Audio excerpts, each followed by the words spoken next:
Have we got a show for you? Lil Sean. Drop. Broccoli, celery, gotta be VeggieTales. Lima beans, collard greens, peachy keen, VeggieTales. Cauliflower, sweet and sour, half an hour, VeggieTales. VeggieTales, VeggieTales, it's time for VeggieTales. Throwback, Sunday school, best show. Hi, everybody. Hi, everyone. Well, welcome to Have We Got a Show for You? I'm Michael Ruffino. And I'm Liz Brody. And we're here to discuss VeggieTales. Yes. We've got a guest. We do have a guest. Guest? Yes, I'm the guest. My name is Carson Elmore. I'm happy to be here. Former VeggieTales ambassador family member, so not to brag. Incredible. We do need to get into that. Yes. Can you talk? Yeah. So All I really know about it, because I was a child at the time. Right. But all I really know about it is that we got, I think it was Larry Boy and the Rumor Weed early. We got a screener version that we played, like we screened at our church. Ooh. And we had promotional material. We got a big swag box basically from them. This was my first time ever having any experience like this with a piece of media. I know that we had a window cling for our car that had Larry Boy on it, and I was really proud of that. I will say, when you said VeggieTales ambassador, I had no idea what you're talking about, but it sounded It was an incredible. advertising program, I guess, that the marketing team for VeggieTales cooked up. Gotcha, But it gotcha. made me feel very cool at church. I'm not gonna lie, I'm a little jealous. This is going to out me as a more liberal, progressive Christian upbringing, but, Larry Boy, just so far superior to Bible Man. It was just no contest in my personal opinion. See, for those of you listening, Carson did not hear. Our previous episode is not out yet. So Carson. I don't know about the Bible Man lore that's on this podcast. Oh, when I talk about being progressive, Carson did not hear. Did not hear the Israel tangent from last week. I screamed in my own dining room for approximately 45 minutes and then went to work the very next day with my blood pressure still a little bit high. Your ears were ringing after. My blood pressure still a little bit high, if you know what I mean. What was my next point? So I've been cued into Bible Man. I've yet to actually watch Bible Man. I was Bible Man. I was equally into Bible Man at a time. I met both of them. Both Bible Men? Both Bible Men. There were two? There were two. The original Bible Man was... So the Old Testament and the New Testament? Sort of. Okay. Sort of. The original... That's what the fans call it. Yeah. I met Bible Man. I met Cypher, his sidekick. Okay. And I met the guy that played the villain. Oh, okay. The Riddler type guy? He was, his name was Luxor Spawndroth. He kept reincarnating himself as different villains. Okay, you see, I only saw these at my cousin's house when I was a kid, and it was reluctantly. So I do not know much lore on Bible Man. I just know that I found him too cheesy. Yeah, at the time, there were only 4 Star Wars movies, so any chance to get more lightsabers... There were lightsabers? I forgot that he had lightsabers. Bible Man had a lightsaber. He was like Batman, but lightsabers also are there. Yeah, so... It's quite the combo. Yeah, if He you're had 8... the armor of God or something. Yeah. That was his whole Is thing. that lethal? It was a literal armor of God. Based on my reading of the Bible, yes. All right. That was there was a 1-to-1 from Ephesians 6. It was like a literal costume that was also the armor of God. Yes. In a literal sense. See, our first guest, Andy Bates, has told me about this extensively, and every time he talks about it, I'm like, that's fake. So, True. The original... I apologize, Andy. Well, that's how we sound talking about VeggieTales for sure. Oh, yeah. Because when I tried to explain the concept to my partner who did not grow up with it, I was looked at very incredulously. It is a kind of a, it's a high. I think when you mentioned the era from which it came, there's a little bit of a what, and I'm like, but now there's a otter out in the world. Yeah, especially at this point. Yeah. Oh yeah, for sure. But But oddly, a very well. I feel like in terms of, I've seen like children's animation stuff currently that looks like trash and is like AI generated or whatever. There's no so heart it's and soul. there's heart and soul in these VeggieTales. Oh, yeah. They have a soul, even though canonically they're not they supposed don't. to. Yeah, no. Canonically, they're all damned. Yeah. They may have souls, but they cannot Go to seek heaven. relationship. They cannot with see. God. Yeah, they will not see heaven. They are an annihilationist vegetable. When they die, they're gone. But they know that God loves you very much. Yeah, yeah. And they're willing to spend their entire life on Earth spreading that I message. feel like who are the what was the slave class in Sparta? I think they're almost angelic. Okay. Oh, you think they're angels? If they're some sort or perhaps some sort of agent of God to evangelize. Angels be composted? Yeah, maybe, perhaps a vessel can. Perhaps a vessel can, because if Aunt Ruth can grow a beard after being in the crisper for too long, these evangelical vessels, vegetables, fruits, most of them, can perhaps. Maybe that's why they've lasted so long, is that they can jump to a new cucumber. Maybe that explains. Oh, is that that's why they had to change bodies briefly, but they were able to find better, more accurate bodies later. That explains the change from Maya to the old animation software in 2002. Guys, we're Pixar theorying the VeggieTales all over again. Are we suggesting that the vegetables are Maya, or should we talk about that? Let's save that for Lord of the Beans. Okay, yes, let's move on. I am wearing my Tolkien shirt. As opposed to the last 3 times we recorded, in which I was wearing different ones. Okay. You're always wearing a Tolkien shirt. I take that back, never mind.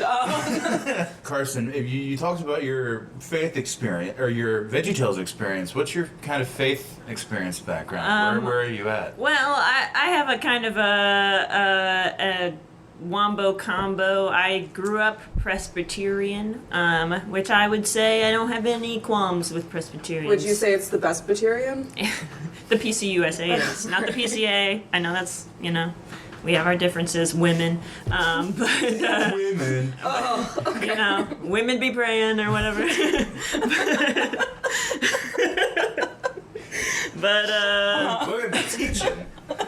Next they're gonna start thinking and getting ideas. and gay people can get married. Oh my God. Trans Are they people praying? are allowed to exist, and we're gonna use weird eunuch verses for them. That's fine. Oh, man. That's what my mom sends me a lot of eunuch verses as a trans guy, and she knows I have one, so I don't know what the concern is there.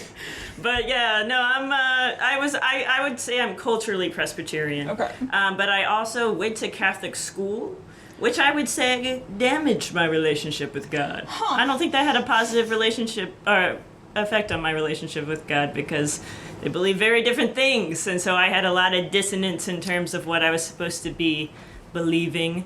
And then my mom's parents are pretty conservative Baptists, which did not help that situation. So even though I would say more these days I'm probably more agnostic, all things considered, I would consider myself definitely a cultural Presbyterian. So there you go. That's my faith background. I was a camp counselor at Presbyterian summer camps for several years, so that's my vibe. Carson, you do give off a camp counselor vibe. I do. I am. Well, I stay camp counseling. Because now Once a camp counselor, always. Exactly. Yeah. Well, now I am the head counselor for Night Camp, which is a comedy variety show I do up in Huntsville, with the whole point of it being a conversion therapy camp that makes you gay or gayer if you're already love gay. that. So I was a JCC camp counselor for a long time, but I did okay. the art camps, which gave me no skills. I volunteered as a YMCA volunteer counselor one day, and that was too much. Oh, I do have one more VeggieTales related lore drop if you would be Please. interested in that. Please. I have a tomato tattoo of a tomato character that I created of my own volition, but is definitely inspired by my childhood love of VeggieTales. Bob homage. It's a Bob homage, yes. Is it in a location that you could show us? I could show you a picture of it. It's probably easier. It's on my upper thigh, so it's kind of a hard spot to show people unless I'm wearing shorts. And I did not think far ahead enough to wear shorts today. It's okay. But I'll pull up I can send you a picture that you can put out. Yes. Because I drew it myself and I got it done at Nonstop in downtown Birmingham. Shout out Shane. He's a great guy. He was a loyal customer of mine at Trattoria Zaza, which is the other inspiration for the tattoo was their tomato basil soup. So, yeah, give it up for my tomato tattoo that is definitely Bob coded. Yes. We're always filling in that little VeggieTales Italian Venn diagram there. So It's all coming together. So, Rack, Shack, and Benny. Rack, Shack, and Benny. I would say the most ambitious episode of VeggieTales so far. It's definitely got some show-stopping moments. It's a full musical. It's 2 parts. I think I am left with some interesting questions based off some flashbacks that happen in this episode about the lore of the VeggieTales. But we can talk about it when we get there. We can discuss this. All right. We've got vehicles. We've got set pieces. Yes, we've got flying cars. We have child labor. Let's get into child it. labor. That's kind of what I was thinking about regarding this flashback to the mom. The mom seemingly in a house with a curtain rod. Why are their children enslaved? And why do they hope they make enough money that their family can reach them someday? Because that was in a song sung cheerily by the Vegetables. We're gonna get to that. Okay, good. Because I forgot about that. If I'm honest, I forgot that they were supposed to be children, which I knew they were children in the Bible story. But the top of my outline did say, and this was just a personal note, irrelevant to the episode, but I wrote this episode and the album B-sides of Jimmy Buffett radicalized me as a child. Speaking of the labor unions, we need to unionize Nezra's factory. Yes.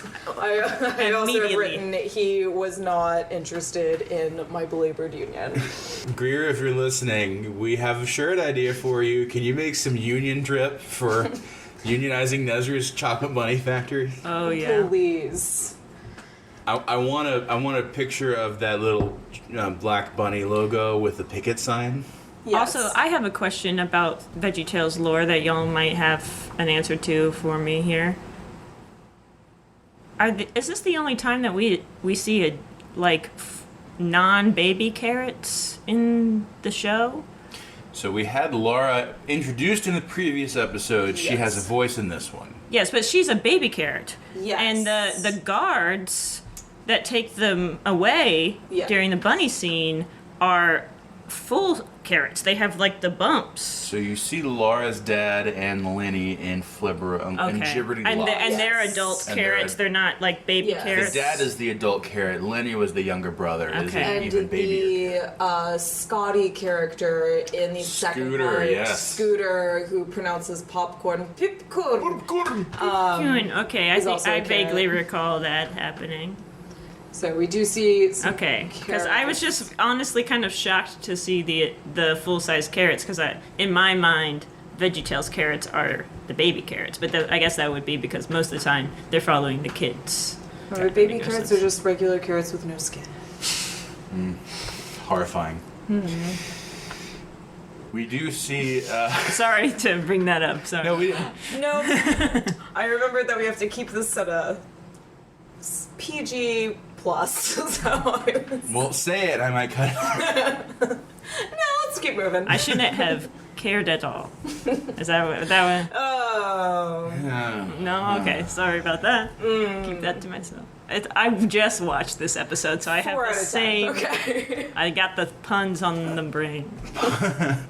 Puns in the What back are the pocket. ethical quandaries of the carrots working at a bunny factory? That was my question as well. Speaking of prey, is now the predator. And then are those... what's going to happen to the chocolate-covered carrot guards? Are they turned into a product? Because they fall in the chocolate They vats. do. Are they going to be put in the furnace? Well, I feel like Nazar would pull them out. 'Cause You they're think up- he would, They're still on the but- clock. Yeah. That's true. He's like, get back to work. Yeah. Like the pea that had an anvil on top of him. That joke really got me, I'll be honest, is when Mr. Lunt told the pea who had an anvil squishing him actively to get back to work. That one caught me off guard. And in the presence of Mr. Lund, there are a lot of objects falling on peas from the sky, as we will get to in the Esther episode. So go back to the very beginning. Yes. Okay, yes. Excellent place to We start. see just Bob Yes. on the countertop. Oh, yeah, countertop scene. Okay, let's go. And Larry hops in with an oven mitt on his head And because all the cool kids are doing it. I there's- thought I might try to do that for this, but I realized that none of the oven mitts I have would actually fit over my big head. I mostly use industrial kitchen towels that I steal from work and then bring home in lieu of oven mitts because I am very grossed out by oven mitts. My dogs like to treat ours as a chew toy if it falls on the ground, so many of our oven mitts have seen war. conflict with Yeah, so I didn't want to make them face being in a podcast. Time after war, they're veterans. One of my favorite line readings of the episode is in this beginning countertop scene where Larry says, "Don't you read Veggie Beat magazine? Yes, Veggie Beat magazine. This is the look." I want to see a Yes. mock-up of Veggie Beat magazine and perhaps fill out a quiz that they would have in Veggie Beat magazine. Yes, I wrote. Oh, and an extra important. I'm skipping Yes. all over the place. Yes. I Alabama mention. Yes, Tuscaloosa, Alabama is mentioned. Yes, I was gonna we say- have Dexter and Billy from T-Town. Dexter Wilmington of Roll Tuscaloosa, Tide. Alabama sent a Yes. letter this week. Ironic that next week our next guest is from Tuscaloosa. Yes. Hey. So the issue is that whenever Dexter goes to Billy's house, Billy watches bad shows that Dexter can't watch, and he's got a moral quandary about what to do when this bad show is presented. Should he watch it or not? Do you think it's Bible Man? I wrote Murphy Brown. Murphy Brown's a good guess. 95, I'm betting it's probably The Simpsons, right? I also wrote down The Simpsons. Yeah. I just think it'd be really funny if they were trying to antagonize the divide between Bible Man and VeggieTales, and especially when they later remind people that he could bring a video, and it's like you could bring maybe Perhaps this video. Yeah. When we get into Commerce Wars, my first, I had written Murphy, Brown, the DNC, or The Simpsons. DNC. Well, if it's Tuscaloosa, it could just be the Auburn An football. Auburn game, yeah. Yeah, that's true. I didn't I was like, think that's about niche. that. That's a Tennessee game that Alabama's not playing in. I would love it if an Auburn game was the inspiration for Rack Shack and Benny. We're in Alabama, folks. Yeah, All right. that's where we... I could think of... this is going to get cut, but I'm going to say it anyway. I could think of one certain coach that might deserve to be thrown into a fiery furnace. Oh. Tuberville.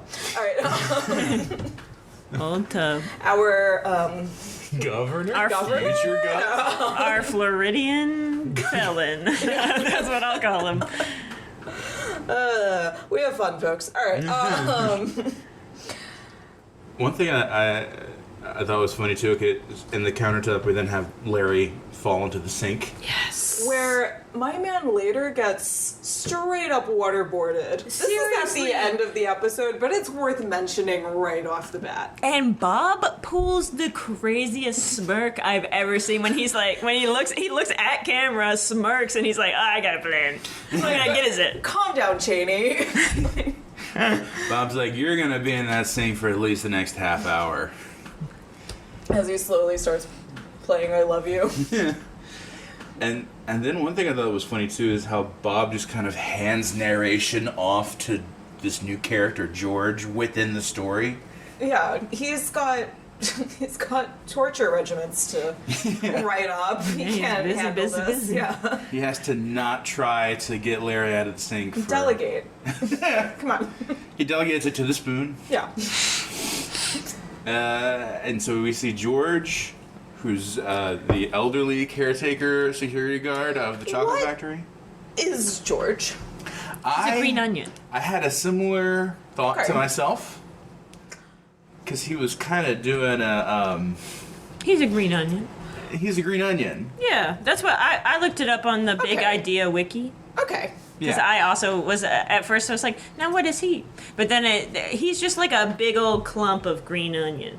Okay. And his head is like the part where it all starts to separate Okay. into the little pieces. I was like, it's like a ramp. Just a dark ramp. So, my question about George goes back to Carson. I don't know if you know this. So, when they brought back VeggieTales for Netflix, they got most of the old voice cast back to do it.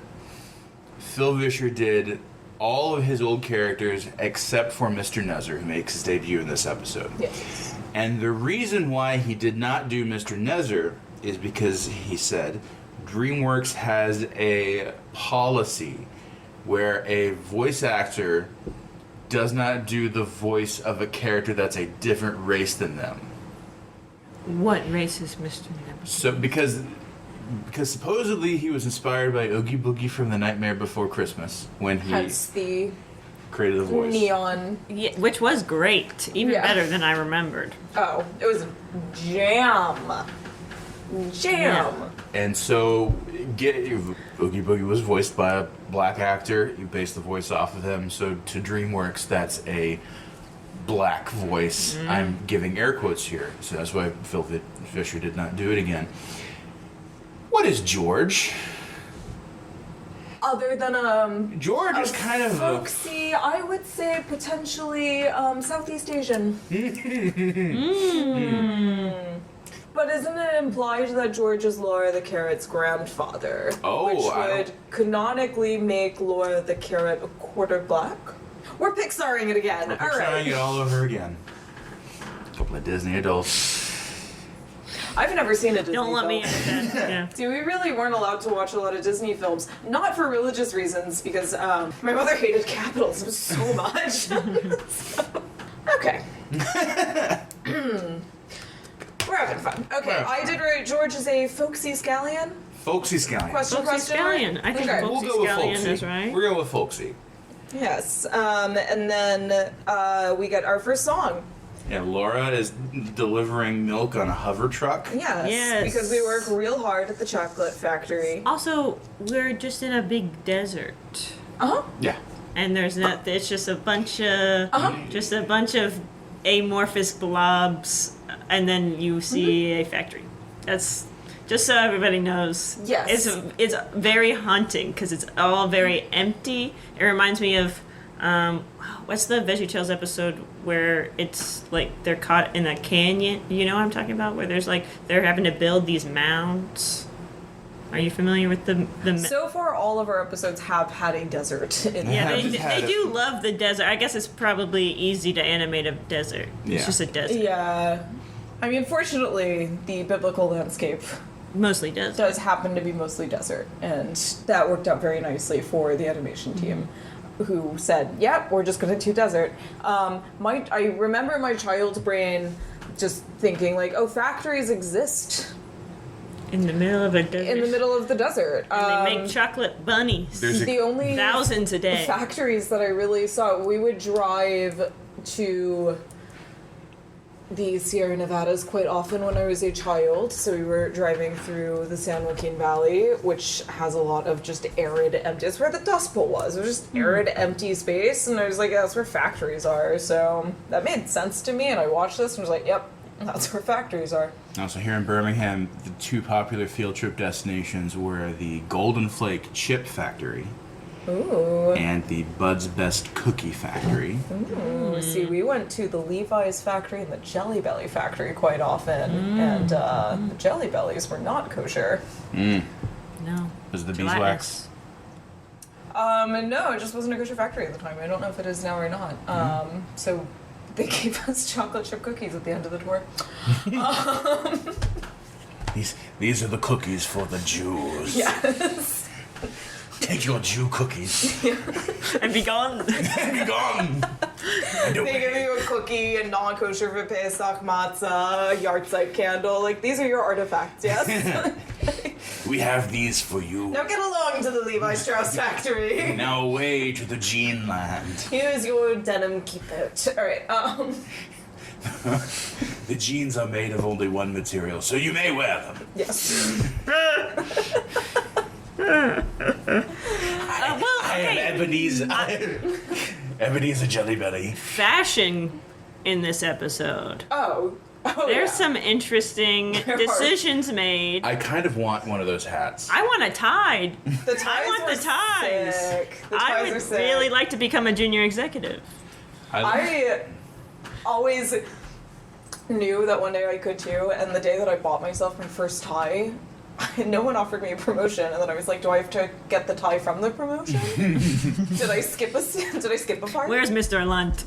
Right? I need to see this man right now. Oh, right after Laura delivers the milk, she's 2 minutes late, and Mr. Lunt's like, we're gonna dock your pay. He sings it in a song. Too. does. That's the best part is that he sings, I'm going to charge you with time fraud to a child who's driving a flying milk delivery truck. There we go. That's Yep. where that gets you caught up on the child work conditions at this factory. Yes.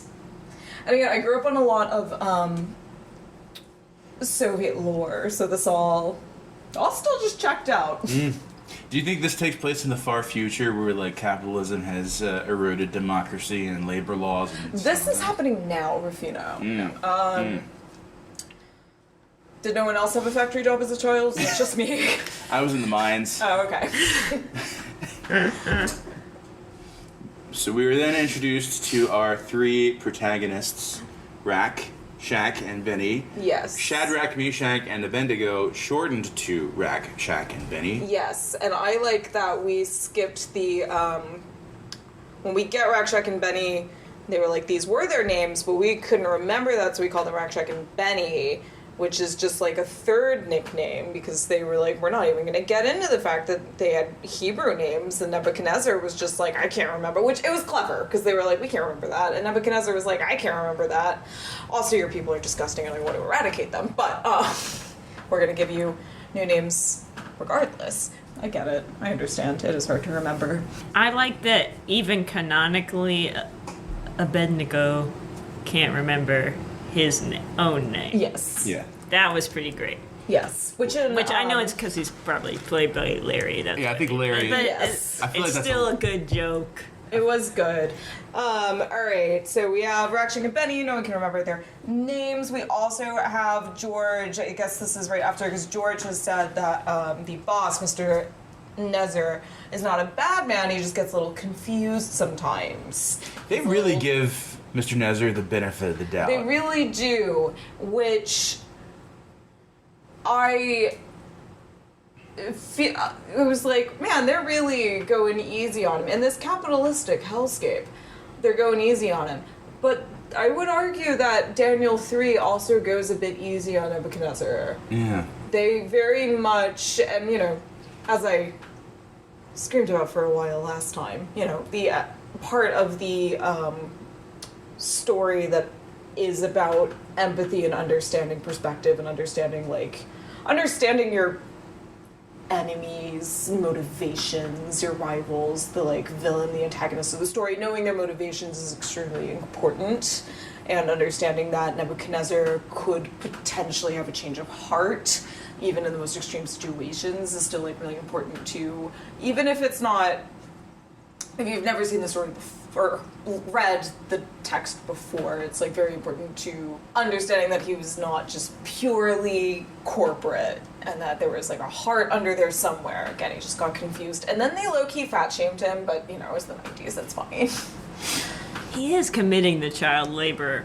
Oh yeah, no, he should have been placed in the furnace. That but- part, I feel like they just kind of, they really gloss over the child labor aspect And entirely. He's a big zucchini. I mean, if I had been a vegetable in the situation, I'd be like rolling out the guillotine. But you know, I wasn't there, so I couldn't have stopped. The mandolin in this case.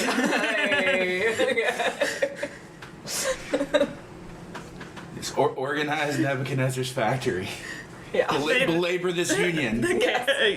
Laura's bringing a little like paper mache mandolin to the protest. reeling it up, and it's one of the French ones that is the trifold situation. She keeps flipping it upside down. It's very funny. It is very funny. Yeah. We also have kind of a parallel to the story of Shadrach, Meshach, and Abednego and the food in Babylon. Yes. With the fact that they've shipped their 2 millionth bunny, and so Yes. Mr. Nezer says that the employees can eat as many chocolate bunnies as they want for the next half hour. Yes. And, so in the text you have Nebuchadnezzar bringing, and we touched on this in the Daniel episode, where he's bringing out his extravagant palace foods, and the Jewish youths cannot partake of the food that is brought to them, and he's like, well, fine, you eat your stupid little vegetables, and we'll see who makes it. We'll see if you live. And they're like, actually, they look incredible. It's crazy. And they're like, yeah, you don't need that much protein, guys. And the parallel, Rakshak and Benny do not gorge on the bunnies Within the allotted 30 minutes that they are given to do so. Right. so. Because of what their parents say, not to eat too much candy. We get a little flashback to a Yes. song, and we get to see Junior as a little baby A little sprout. with a pacifier and what are those little hats that babies A wear? bonnet. A bonnet. A baby hat, yeah. Baby bonnet. There we go. Whatever. And we see Mom Asparagus from episode 1 back again, Yes. singing him to sleep, and we see the baby Junior fall asleep. Yes. Interesting visual And there. they have a crib and a curtain rod in Yeah. this room. It seems like they're doing fairly well, so I don't understand. I mean, I have also had curtain rods in trying times. Well, but I don't know. I think that would probably be the first thing I let go if child labor was on the line. If sending my child to the bunny factory was on the line, I think. Well, given that we have no other context in this episode individually, you could also, they could also be in like a single mother's home. Yeah, that's true. That's true. It's just You It's can't just, judge a financial situation. No, by one shot. I'm worried that like some sort of like devastating war faced these Something people, befell so them. they felt like they had to send their children to the factory. Sometime between then and Junior getting his minor in Astro, what did he have? Because he did he does return to his parents in later episodes, so like what's I think had this it- is a had it. full on. This is not. this is just canon. full on separate. They're playing the characters. Yeah, Okay. so Play that they're- Junior had gone to Happy Tots preschool, gotten his minor in aerospace technology, and then I guess something happened. There was a revolution, and now he's back to the factory. Trotsky's not dead yet. Things happen. Okay, all right. Can we talk briefly about the TV that just pops up onto the factory line? I thought good that morning, was little really people. little people. So he knows they're children.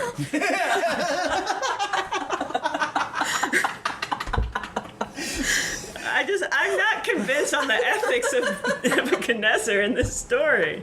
I took it as more of like people beneath me socioeconomically. Yeah, the Well, that's little true. people. The little I don't people, think but- he has a concept of child. That's true. Yeah, He's maybe. pre-Victorian, really. I do imagine It's like you're not a seed anymore. Get to it. Right.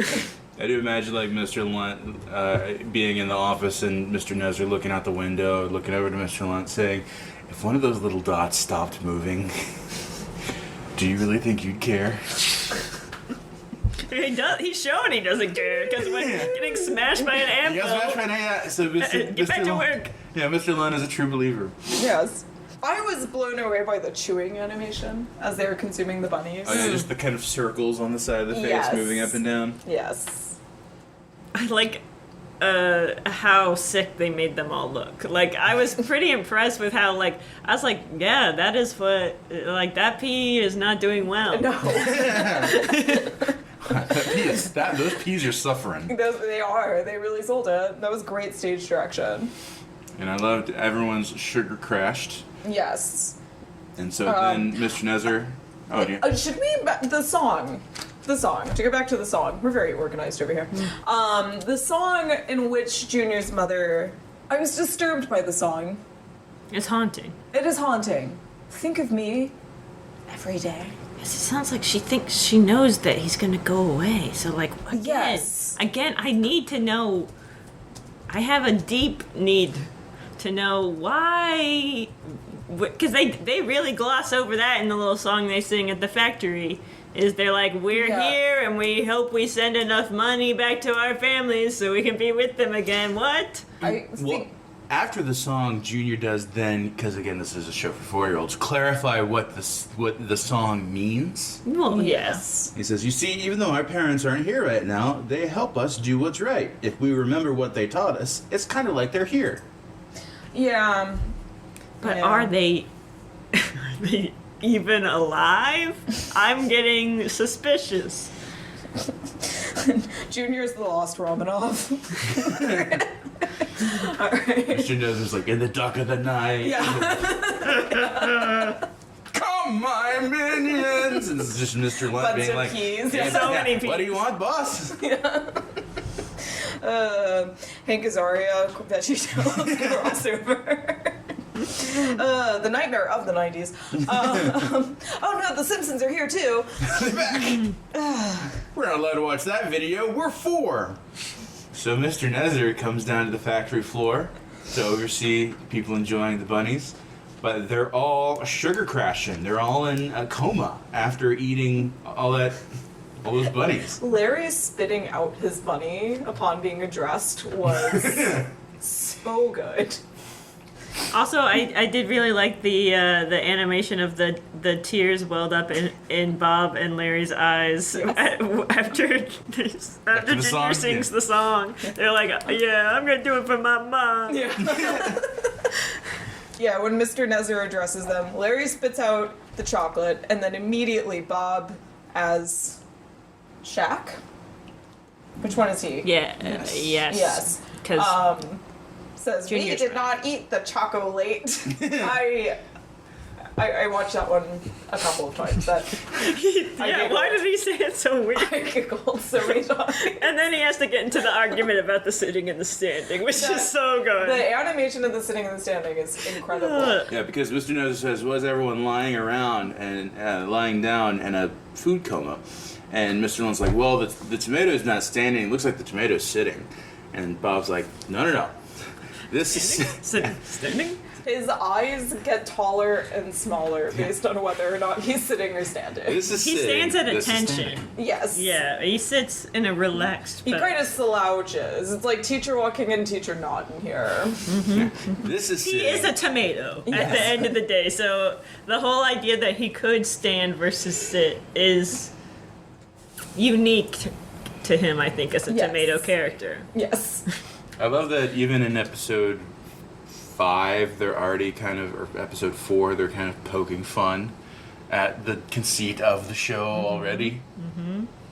Oh, we talked about it briefly about Benny not even knowing what his name is. Yes. But then also, okay, I know I mentioned it already, but the ties. The ties. Mr. So, yes. Lunt, their ties.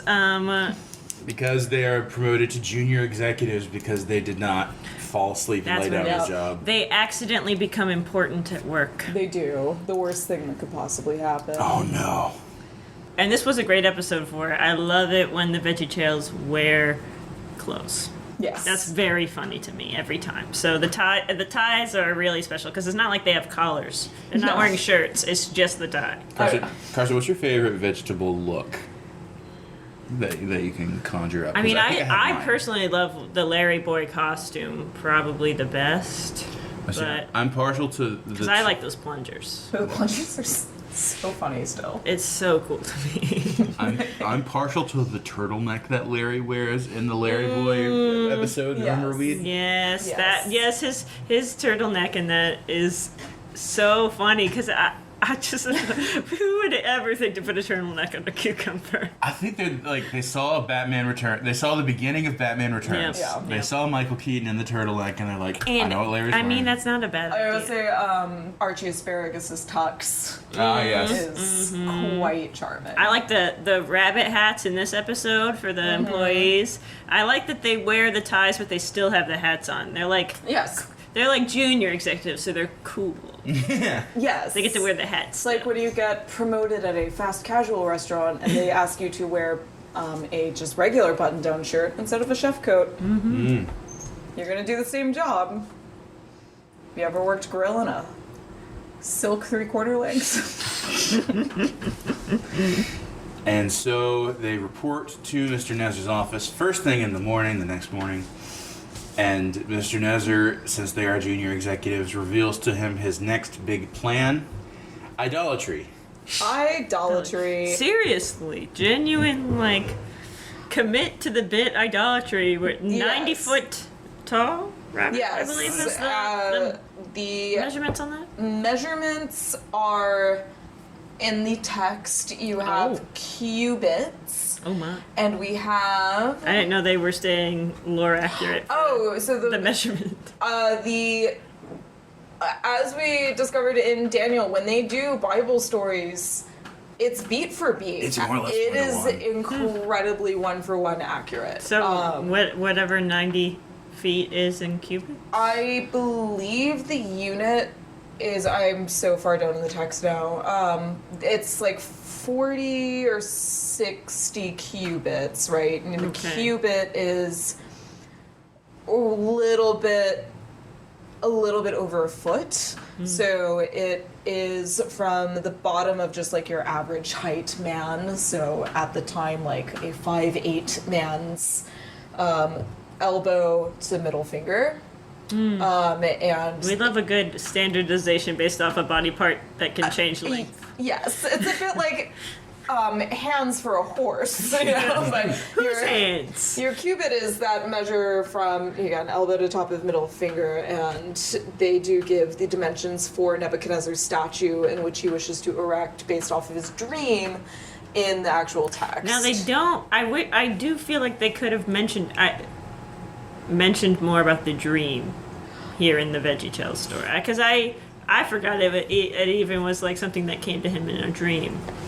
Well, here it's not a statue of Mr. Nezer that No, they're it's a bowing statue to. of the bunny. It's a statue of the bunny. Because this is a critique of capitalism. As Yes. Naturally. Which is the idol of the modern age. I honestly have been in some corporate situations where they practically do expect you to bow down to the almighty dollar. Yes. Sorry, no flashbacks. Well, I briefly worked at Bucky's, and they have a idolatrous statue of that creature there. Do they expect you to bow down to I mean, the bunny? you're supposed to, have a certain deference towards the Bucky. You have to rub the bunny. You have to rub the beaver. Oh no! We gotta cut that We're one. gonna have to cut that out now. Let's keep the rodent talk to a minimum. No, one of my friends, when I was a child, because the first time I watched this episode was at a sleepover, and my friend had the CD soundtrack for this episode, and he had one of those like little stereos where you could put a tape in and then like burn the CD onto the. Or I don't know how it worked. I might be making this up in my child's mind. I just know he had the CD, and I was gifted a blank tape with this soundtrack on it that I listened to nonstop. I had this and Avril Lavigne's Let Go. Pretty solid rotation. And listening to this song again, the muscle memory was working.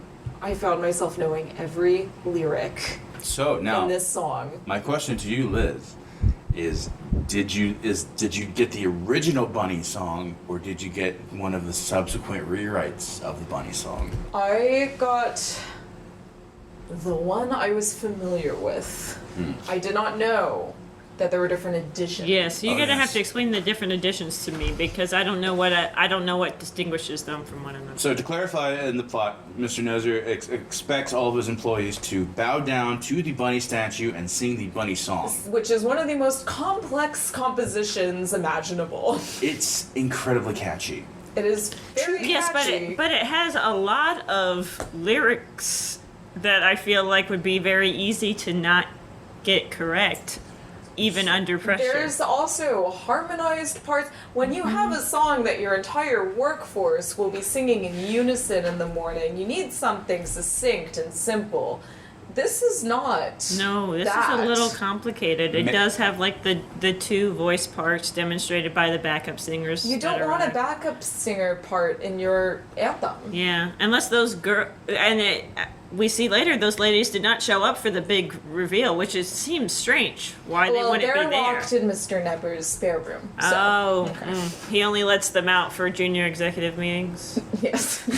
And for numbers. Well, Yes. but that was part of the big junior numbers. executive meeting. Yeah, they're on a special team. So the thing about so on the original tape that went out in 94, 95, there were different lyrics than the ones that you got. I meant to get you the original. They're kind of harder to come by now because originally in the song there were lines like, I don't love my mom, I don't love my dad, Yeah. I won't go to church, I won't go to school. Now that I don't remember. I remember that I don't love my dad or my mom, just the bunny. Yeah. I do remember that.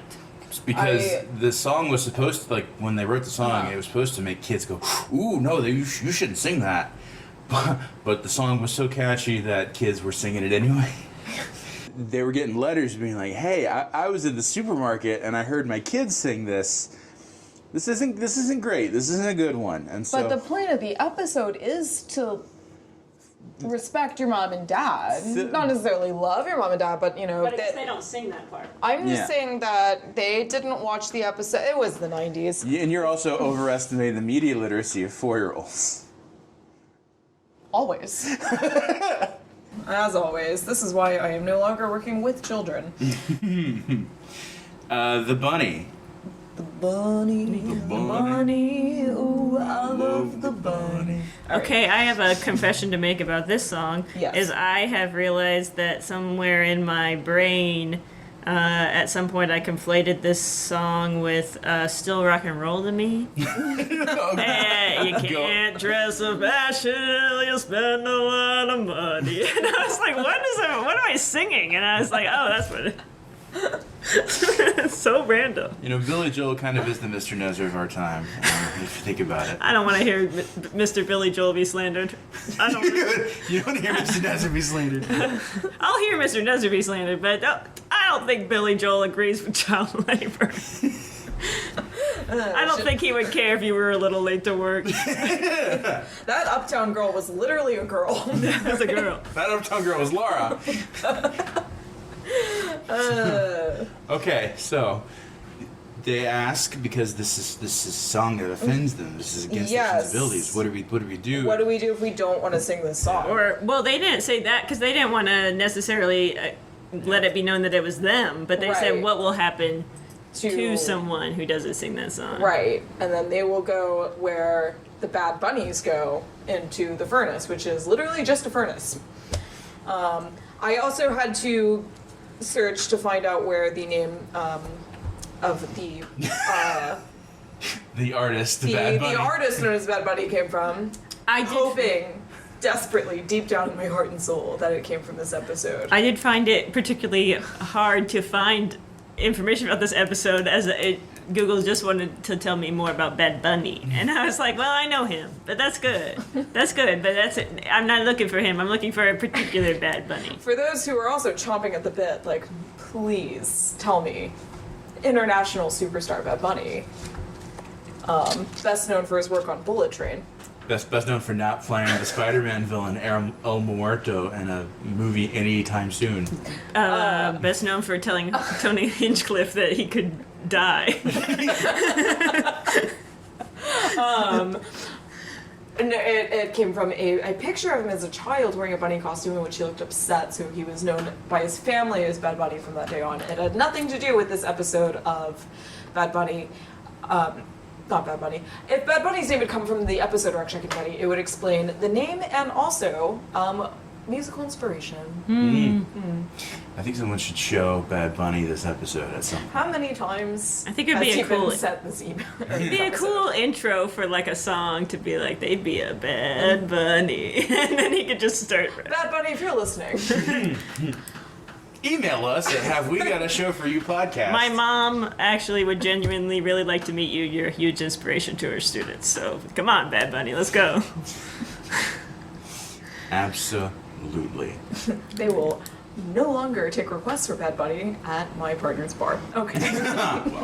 Well. So, yes, if you do not sing the bunny song, you are cast into the fiery furnace where the reject bunnies go. Does seem a little extreme, but In the context of the story. in the context of the child labor, I guess it's fine. And, capitalist That too. waste. Yes. I said anti-capitalist nightmare. And then I had written, what would I do? Would I quit? What does the job market look like in this town? I don't think this is at-will employment. Yeah. I agree with that statement. And before we are given a second to consider the fate of our three heroes, they cut to the unveiling of the statue of the bunny. Yes. Of the bunny. And it is impressive in size in comparison to the sprites of our characters. Yeah, I was not quite 90 feet, but, Still tall. not going to knock him for it. Yeah, it would be interesting if one of you... We don't know how long the cubits would be for That's vegetables. true, we don't. Exactly. What would have been? They don't have. They specifically say in this episode that they don't have arms. So how can they measure cubits? Is it just the segments of the carrot of the full size carrots? It's just I was saying, that's a cubit in vegetables. The zucchini stem. yeah, somebody who was very good at math one of the greats of math out there could Yes. figure out how tall Larry is in comparison to the 90-foot statue and figure out how, Yes. if these are massive vegetables walking around. So my other theory Hopping around. about why bunnies is very convoluted, and as a child, I had to watch the film Harvey on like a weekly TMC showing basis. I'm not familiar with Harvey. Harvey is I the know tale of, is it Jimmy Stewart? I believe it is Jimmy I Stewart. think it's Jimmy Stewart who is hallucinating a 50-foot rabbit the entire time. Oh. Well, So that's some Donnie Darko stuff. Yeah. it's like if Donnie Darko was a lighthearted comedy. Is it not? But everybody's gonna see a big bunny. It's only Jimmy Stewart. Yeah, only Jimmy Stewart sees a big bunny named And, Harvey. I think really Nebuchadnezzar is the only one who sees this bunny for, like, what he thinks it is. Everyone else sees it, is like, this is a false idol, If you're hallucinating a bunny, like, you can tell yourself that that bunny is in front of you. What is the theological standing on this invisible Harvey? Might be a demonic influence there. Might be the enemy. I was about to say, what, behind the rabbit? No, it is the rabbit. That's where it came from. Monty Python. Oh my god. It came from Monty... There we go. All right. The evil bunny came from Monty Python. We found it. We got you, Phil Fisher. We got it. We know what you like. We see it. Okay. Because the Well, last... this one is apparently very heavily inspired by Terry Gilliam, right? yeah? That's what They've all been. Big They Idea all are. Wiki, shout out to Big Idea Wiki, but they have the inside scoop, and they said this one specifically is supposed to be like they set it in a Gilliam type universe.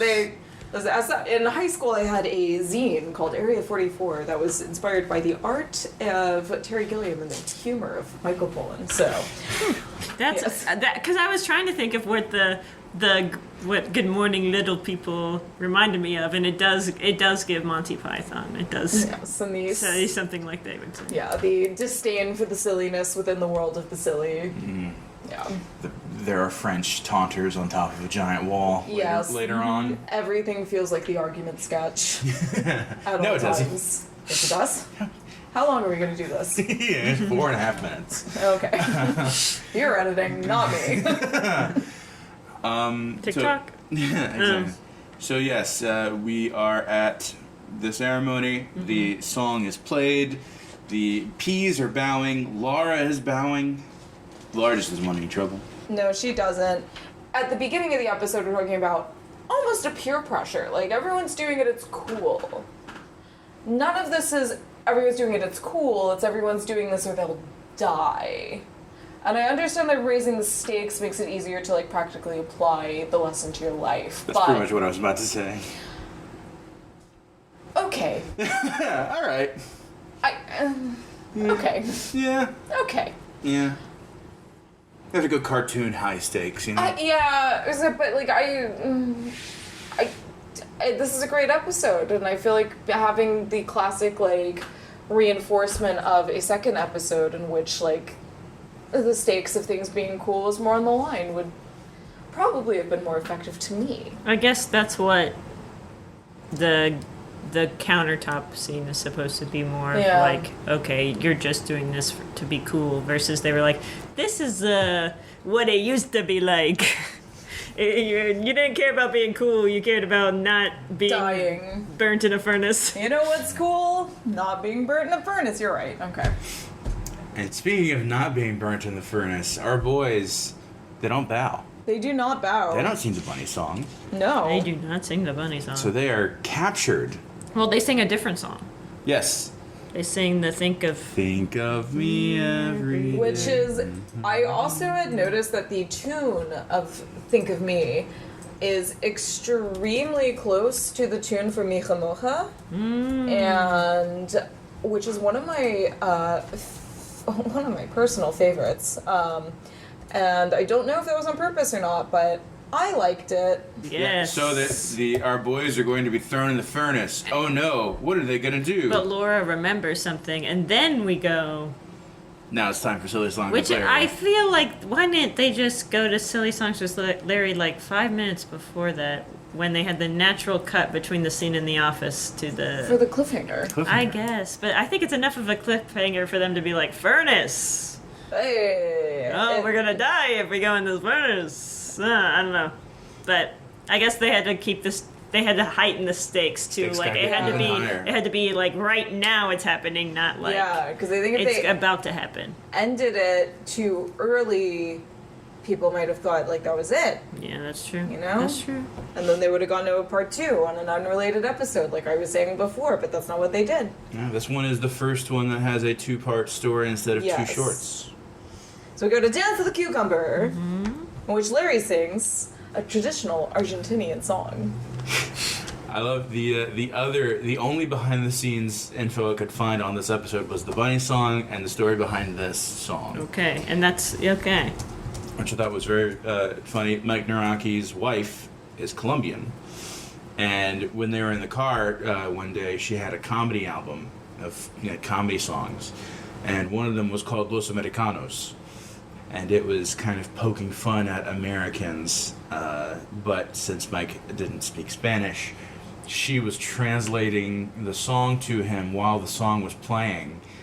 And what she was saying was making fun of Mike, basically, an American. And so he thought that was a funny dynamic of someone translating something that's making fun of them and then being Yes. like, wait, hang on a second. Yeah.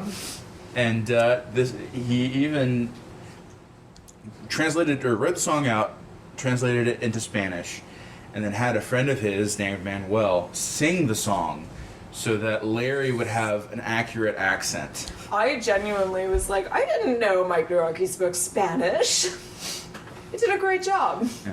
Because he listened to this tape of his friend Manuel singing it to get, because he's like, I don't want my obvious gringo accent to Yeah. come through Larry's performance. My Colombian wife will read me for filth. Yeah. I won't be made fun of. I will be made fun of more. Yeah. As Los Americanos. And that's why he got it perfectly done. And even I think this is like a new. This is like the next best one to the hairbrush song. Yes, I love this one, and I love Bob's interjections, especially. You saw me at Uncle Louie's polka party. I can dance. I can dance, and I was like, God, they're roommates. I love Larry's sombrero. I love Bob's little Casablanca hat. Yes. And the poncho. And the Yes. poncho. The poncho is pretty nice. My favorite part was Junior Asparagus showing up with his little Mickey Mouse. How does the poncho stay up without the arms? The power of dance. Dancing cucumber, dancing cucumber, dance, Dance, yeah. And then we get the fun little like Disney jab with the Yes. the signage, which I thought was a very funny joke to have about Disney World, is to make fun of the signage. And then we have the Mickey Mouse hat. Yeah. So funny. Look at let's take care. Give me a picture with this cucumber, his authentic Argentinian garb. Yes, garb. We love a good vocab word. Say peas. Peas. And then Bob is just like kind of in frame. Just like a little He looks hat. furious. And Junior and Larry are beaming, having a great time, and then Mom is being chased by Are the dwarves grapes? We don't see much of the dwarves, so. just like the Yeah, we tops. don't. But I'm having a hard time discerning, I think, grapes from peas in the context of Well, we really only see like peas. a I little guess bit are of much smaller. I guess generally. We Yeah. really only see the little hats. Yeah. So I think they're grapes because they're giving grape. Yeah. They're giving bigger than a pea. But yes, we just barely see them chasing after Junior's mother. Yes. Who's assumed to be Snow White, I guess. That's a very random joke. Yeah. My favorite joke, or my favorite bit, is at the very end where Bob has finally had enough and the song ends, and Larry sings in English. Bob is really angry. I hope he doesn't catch me. It's all I to run with this sombrero on my head. To the, gotta get the back. main And story. we're back. Red. Rack, Shack, and Bit. Rack! I can't move my arms! Okay. And we get confirmation that they do not have arms. They're not just like invisible cartoon arms, they just don't have it. Danny, you don't have any arms. Yes. They're tied together, I guess in a bundle, Yeah. and put on a conveyor belt in a very Bond villain move, conveyor belt towards the furnace. Yes. And again, knowing that like every Bible story that we get is just beat for beat exactly how it's written, I still was like absolutely gagged that they went in the furnace. Well, Laura saves us And so first. dramatically into the furnace. Yes, because Yes. they do have the sort of misdirect of Laura Yeah. showing up with the milk truck, Then they taking get them through the ventilation system. they get caught. Why are the vents big enough for a milk truck? Well, it's like the Die Hard rules. It's got to be big enough for your Yeah. hero to fit. Huge.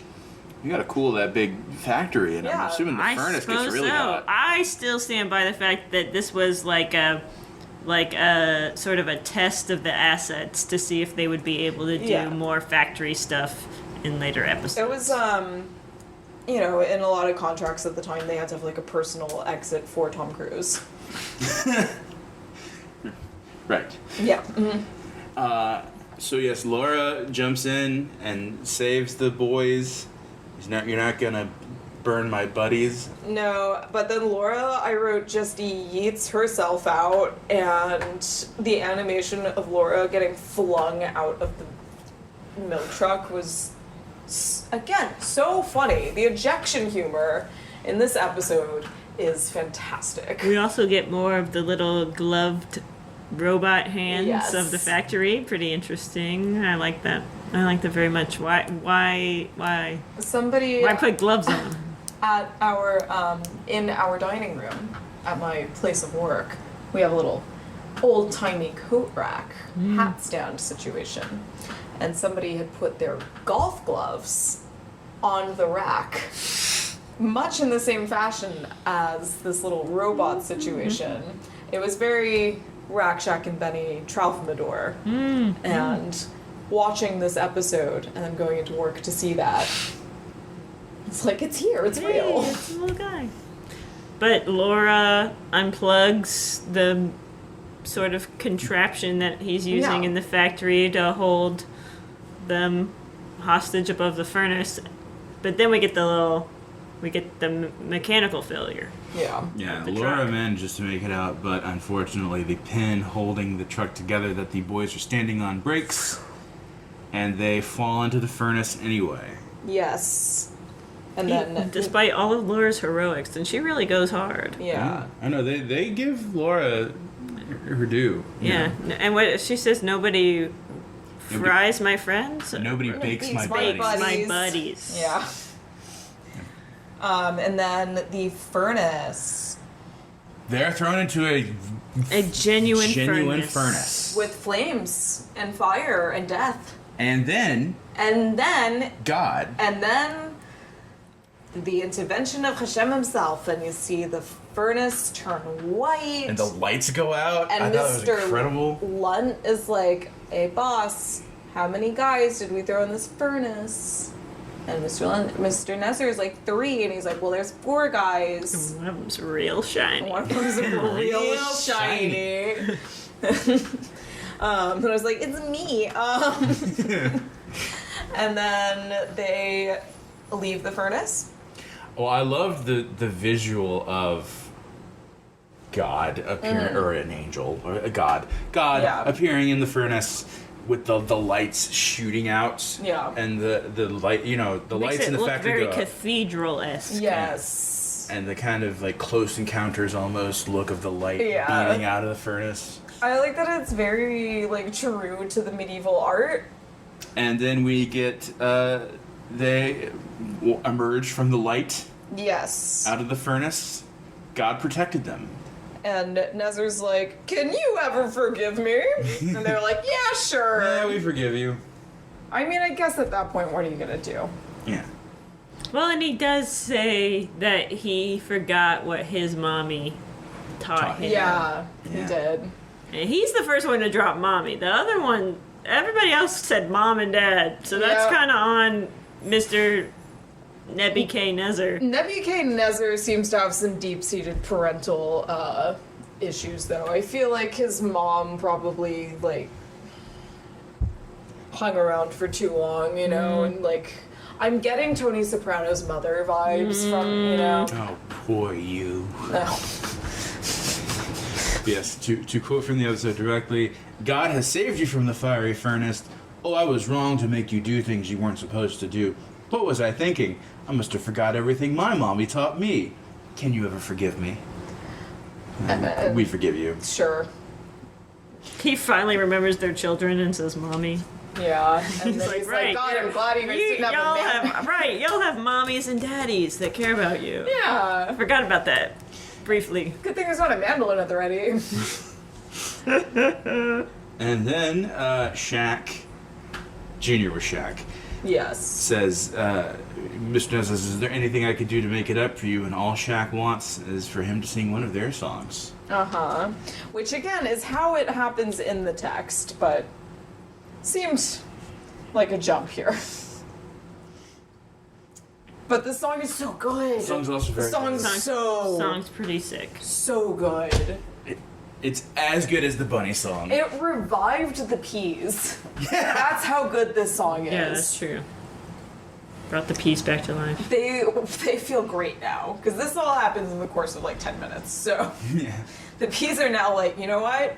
This rules. We're good now. We're on your side. We've got a backing part You to sing know, the song. we got this. It is, so, according to one of my favorite things about Jewish text is how much we're just like, yeah, and then they loved us, and then they just did what we wanted to do, and it's like, yeah, Nebuchadnezzar, he threw us in the fire, then he was totally like, actually, I'm Jewish now, even though the next 4 stories are about him doing un-Jewish things, but he was like, yeah, this is cool for a day, He, like, went to one Passover Seder and was like, yeah, I'm Jewish now. And then someone was like, you want some Christmas ham? And he was like, oh, yeah. Oh. Oh, yeah. Nebuchadnezzar celebrating Christmas. Yeah. Sure, that works. He didn't say he was celebrating Christmas. I just said he was offered the Christmas ham. So before, Different things, okay? He has no loyalties except for to the money. Oh, I thought you were talking about No, I think- Nebuchadnezzar and not Mr. Nezar. Yes, his concern was that how would he have been offered a Christmas ham as it... Because Nebuchadnezzar is about 1,000 years removed from Jesus. Yeah, why would I be talking about him? I thought you were saying, it's like, wait, hang on. No. That's ridiculous. I'm sorry. Then we go to Bob waterboarding Larry. So, Yes, we're back on the countertop. Larry is still in the sink. Has been for the whole story. Yeah. Oh, did we mention that the building dances? Oh. We need to mention that the building does. I wrote, this is such a bop, the whole factory can't help Yes, but jam. the entire. It turns into a jam factory. Yeah, it is grooving. It is getting down to the song. So just, for the viewers at home. And so we get back to the countertop where Larry's still in the sink. Yep. Bob's like, we still haven't got Larry out of the sink, but it's still time. And Larry, I love Larry's like, I want to get out, Bob. I want to get out, Bob. I showed this to my coworker, and now when we are trying to leave work, but things keep happening, we will now do for 3 times now have we turned to each other and gone, I want to get out, Bob. I want to get out. And Bob's like, well, sorry, it's time to talk about what we learned today. And then Larry responds by singing instead of, That we have learned applies to our lives today. God has a lot to say in his book. Larry, you know how I feel about that Yeah, song. which Bob, you would think that Bob would be pro singing a song about a Right? lesson, but Not that song. No. but not that particular one. And the echo from the sink must be terrible. Oh, And then well, he's face up. And then Larry responds with the, you see, we know that God's word is for everyone. Now that our song is done, we'll take a... And then Bob turns the cold water on. Yeah, he gets waterboarded for singing that song to children. Yep. Rough. Yep. Rough behavior, Bob. You're not being the role model we needed you to be here. I love Bob says, and as I was saying, it's time to talk about what we learned today. Right, Larry? I'm wet. I'm wet. Yeah. I want to get out, Bob. And then the moral of the story is to stand firm and do what's right. Wait, what was the verse? The Second verse was Thessalonians. 2 Thessalonians. Oh yeah, because he's like second Thessalonians. He can't. Yeah, he keeps Thessalonians? yelling down at Bob until Bob tells him the correct pronunciation of What? Thessalonians. Thessalonians is one of those that I'm not super familiar It's with. an epistle of Paul. Okay. We've been in Paul's realm a lot. They stay in. Well, last Paul. week it was Leviticus. No, I'm just saying in general. was. They be loving Paul though. Yeah, but our Daniel episode, I think, it was a Paul, and then we had like a. When are we gonna get a Ringo verse? I like those George verses. Hare Krishna. Larry, Bob jumps on a spoon. Yes. Bob, the problem solver, Yeah. an engineer. Yes. Seesawing it up. He seesaws it. Well, his major was Plato. Bob did not attend the Hackintosh preschool. He We did don't know what not. his major was. Larry's major was Plato, Yes. which is why he was. Bob's was mechanical engineering. If this episode has any. All right, let's dive into what I learned from this. I found that the episode had several theses. One, the thesis of the story of Rakshak and Benny, Daniel 3, is to stand firm, yes, in your faith of Hashem, right? Stand firm in your faith in God, stand firm in your traditions, like don't forget who you are. You are Jews in exile in Babylon in the court of Nebuchadnezzar. You're gonna eat what you eat, you're gonna practice what you practice, you're not gonna worship false idols, right? This is what has been placed upon you, and this is what you will this is how you will conduct yourself. This is just because you are in this position in this court does not mean that you bend to their will. And that could be the point of this episode. I also understand this is for children, so taking that into the direction of listen to your parents is logical. You don't get that in the story, because these are, I guess, we're dealing with adults talking to adults. That makes sense. Well, they are youths, right? In the text, they are youths. Their youths could really just mean they're not the king's age, who is, But they were 30 under 30, maybe. yeah, hobbit years, I was gonna say for Jews, it's really under 60. You're considered. Yeah. They were part of the 60 under 60. Yeah, until you get your senior discount, you're a youth. So if I were teaching this to children, I don't necessarily know how much I would bring listen to your parents into it.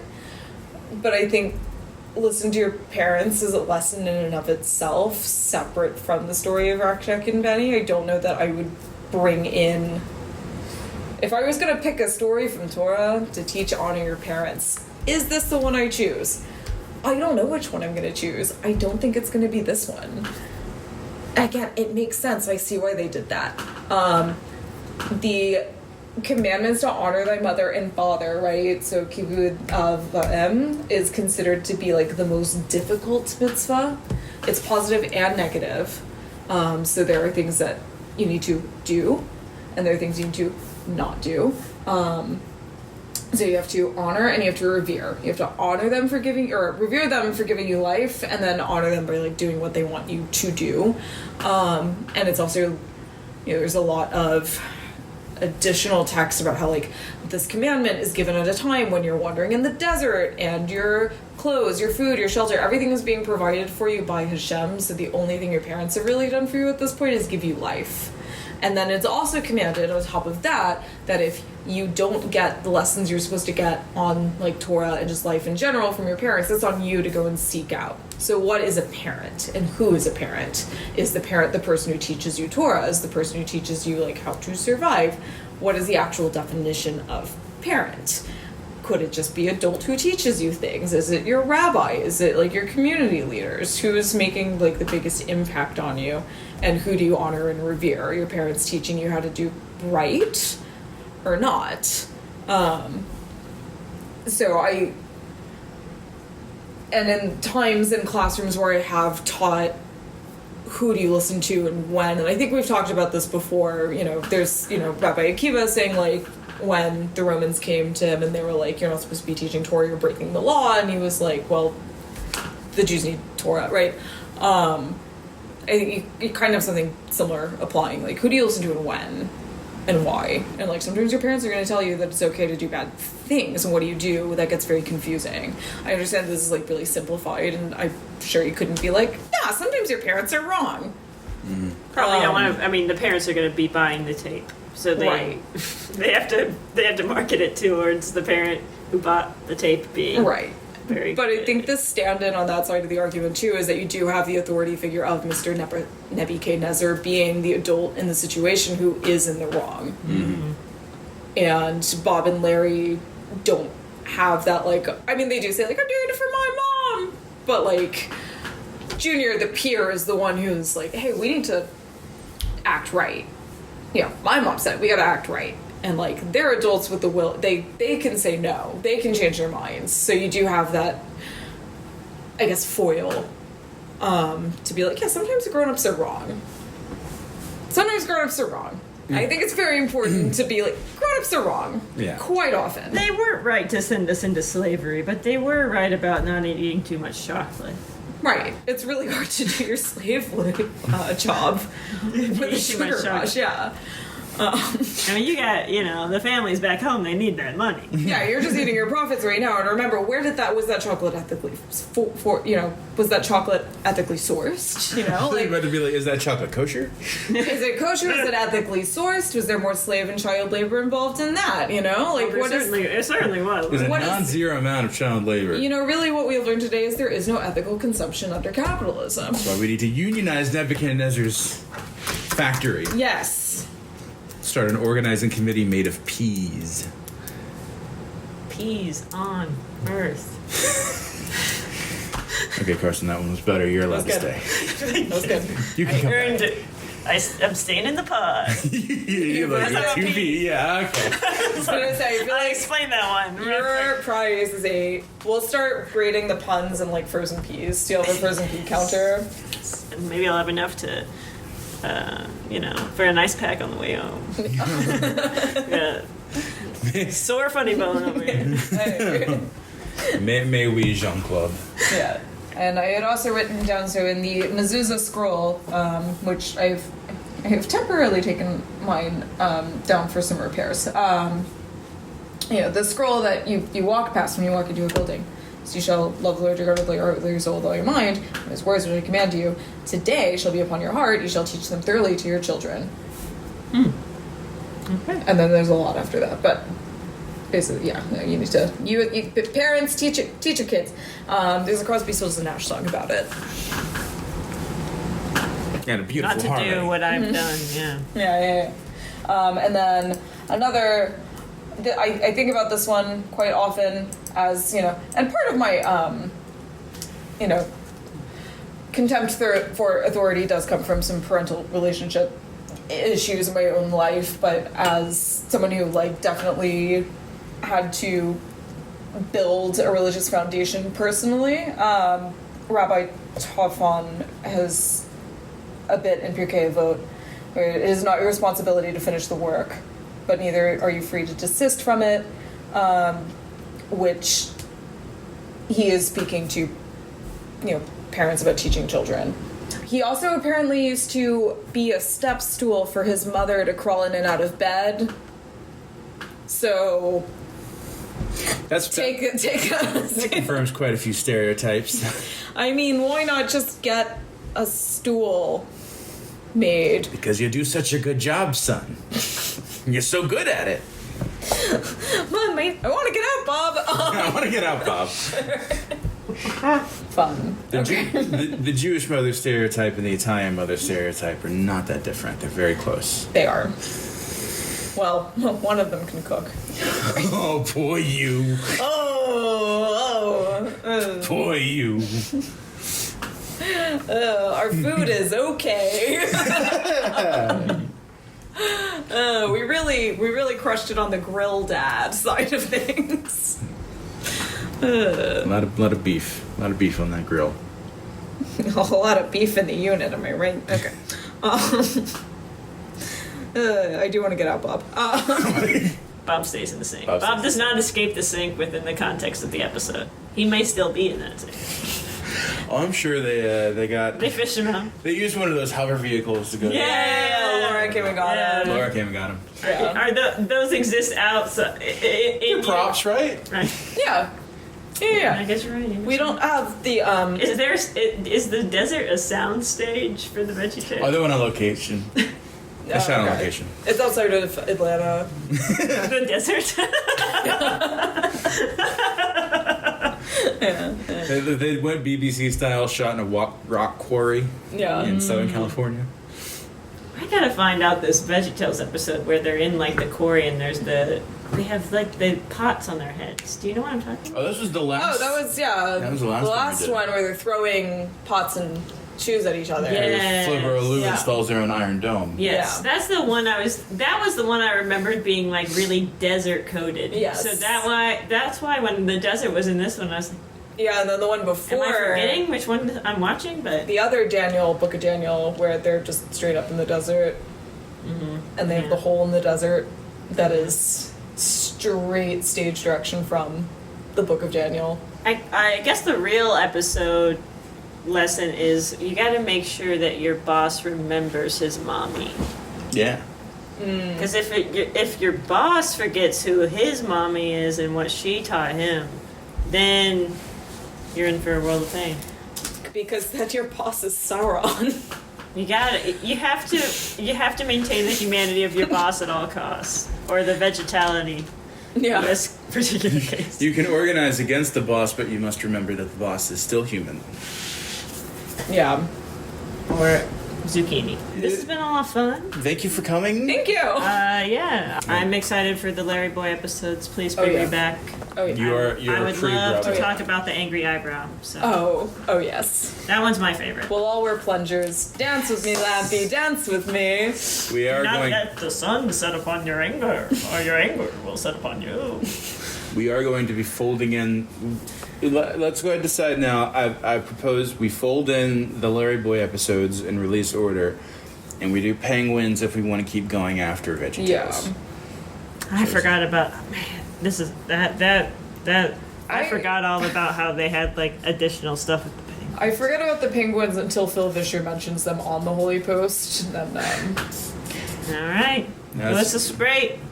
thank you. Carson Yeah. Elmore here. Incredible. We'll be back. Back to the supermarket with me. Oh yeah. Back to the produce aisle.